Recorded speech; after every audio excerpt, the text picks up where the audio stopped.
Erectile dysfunction, heart and kidneys not communicating, heart and kidney G deficiency.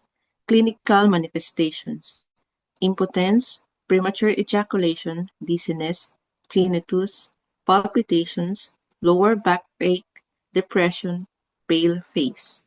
Tongue is pale, pulse is deep and weak.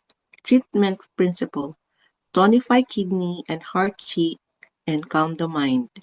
Points, heart 7, Shenmen, heart 5, Tongli, bladder 15, Shinshu, kidney 7, Fuyu, kidney 3, Taishi, bladder 23, Ren 4, Ren 15, Do 24, Do 20, small intestine 3, bladder 62, with all with reinforcing method. Explanation in acupuncture. Heart 7, heart 5, and bladder 15 tonify the heart.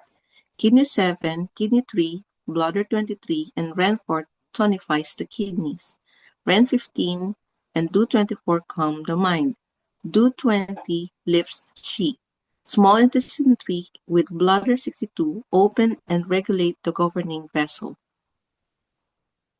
Thank you for your attention.